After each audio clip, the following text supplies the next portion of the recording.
Yeah, people don't know this, but like there are a lot of funds that are closing up shop right now. Yeah. And I suppose we'll hear about them in the coming years. It's kind of weird to close down a fund because you technically still have obligations for the Yeah. previous funds that you raised and deployed, right? That's a 10-year journey True. from when you close that fund, if not longer, before a lot of these funds like actually, realize their gains.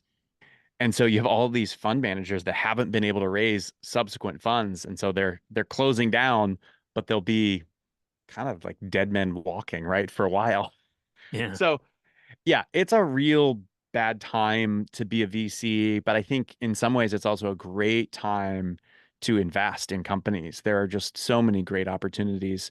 So we launched our fund in the worst possible market to launch a fund, but our cheat code is we have this massive audience of entrepreneurs, and as it turns out, a ton of them are accredited investors that are now Yeah. investors in our fund. Oh, Part of that episode 101 where we pitched the investors on our media company, we also mentioned, not in passing, we mentioned that we were starting a fund, but that's all we did was mention it on that podcast episode. And then after that episode aired, we had 1.7 million in interest within well, 7 days. And it took a while to actually close and onboard that, which, there's some lessons learned there. But now I think we're halfway to our goal of $4.5 million fund one. nice. But it's raised entirely from listeners, no institutions, no family offices. Well, except for the one family office who listens to our show. And I think we're going to just keep raising from our audience, and it allows us to stay really aligned. Actually, there was some concern from the investors that like starting a fund would become this conflict of interest and it might change the sensibility of the show, but it hasn't, because for the show, we've always been so focused on the founders themselves and like providing value for them and telling their story. And it's valuable for the VCs too, but like for us, the founders are the ones whose voices during the fundraising process aren't always listened to.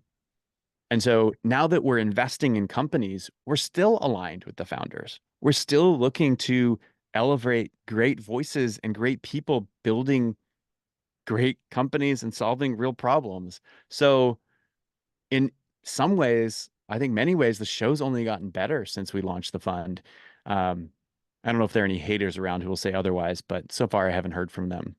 People really, really love the fund and the podcast because it's a really cool experience. And listeners get to hear the host of this show that they love from all these years now investing in the companies that we bring on the show.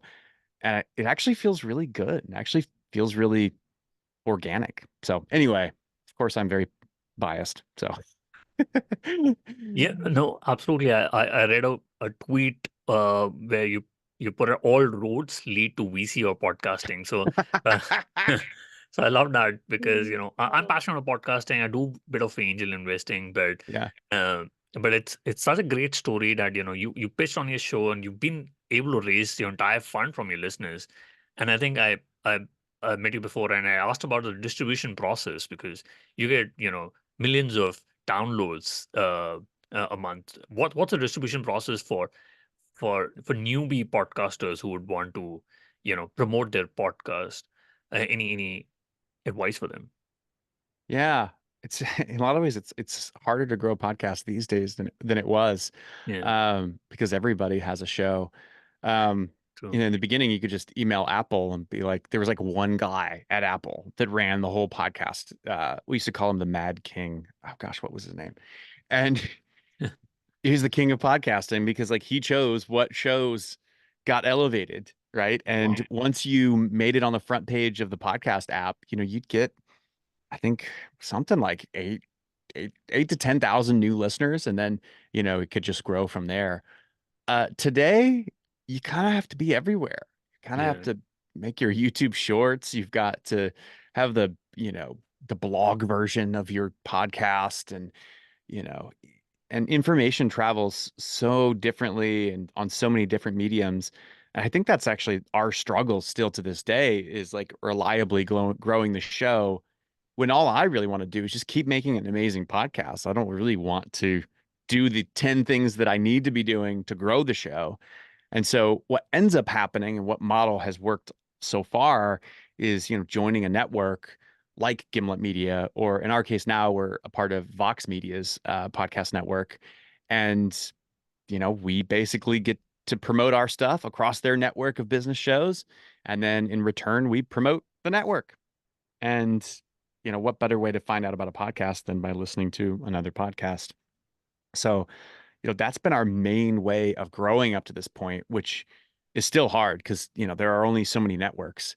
Yeah. So I think there are some platforms, you may know of some where you can, like, independent podcasters can kind of collude together and do promo swaps and things like Yeah. that to promote each other's shows. Yeah, no, absolutely. I think the relationship based platforms like podcasting, SMS, and community based platforms, and then there are the discovery platforms like YouTube and Twitter. I think you need to have a balance of having a relationship platform and then promoting it on the discovery platform. So I think Mhm. you're absolutely right.